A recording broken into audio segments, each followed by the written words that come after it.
সামনে, বাবার সামনে, হাজার হাজার মানুষের সামনে, লক্ষ কোটি মানুষের সামনে ভিডিও ফুটেজ দিয়া দিবে।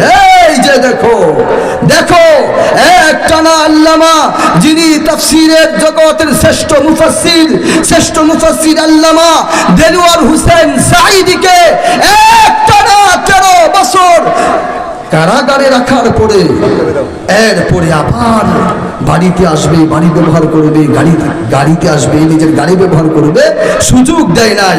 এমন এক ভ্যাকসিন দিছে, এমন এক টিকা দিছে, এমন এক বিষ দিছে, এক বিষে এক টিকাতে এক ভ্যাকসিনে মুহূর্তেই তাকে শহীদ করা হয়েছে। কথা বলেন ঠিক কিনা?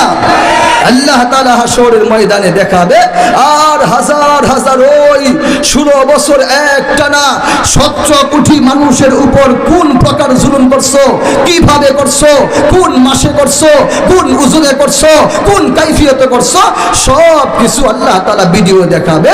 আর আপনাকে, আমাকে, আল্লামা দেলোয়ার হোসেন সাঈদীকে, আল্লামা মামুনুল হককে, আল্লামা জুনাইদ আল হাবিব খতিবে বাঙ্গালকে, মুফতি আমির হামজাকে, আল্লামা এমদাদুল হক সাহেবকে, মাওলানা সফিরউদ্দিন সাহেব হুজুরকে, এই সব বান্দা বান্দিকে আল্লাহ তাআলা শক্তি দিবে, কুওয়াত দিবে, ঈমান দিবে। যাও, ইয়াউমুল জাযা, বদলার দিন, বদলা নিয়ে নাও।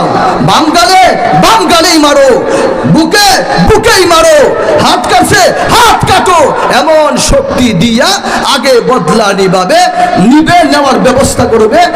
এরপরে জাহান্নাম, ওই যে জাহান্নাম, নারুল্লাহ, আল্লাহর আগুন দিয়া সব পুরায়া দিবে, নারুল্লাহিল মুকাদা। কথা বুঝতেছেন নাকি বেশি বলতেছি? আল্লাহ তাআলা জুলুম থেকে, হিংসা থেকে, অহংকার থেকে আল্লাহ তাআলা আমাদের সকলকেই হেফাজত করুন, আমিন। আমার আব্বা জান অসুস্থ, আল্লামা ইমদাদুল হক হাফিজাহুল্লাহ, উনি খতম বুখারী করবেন।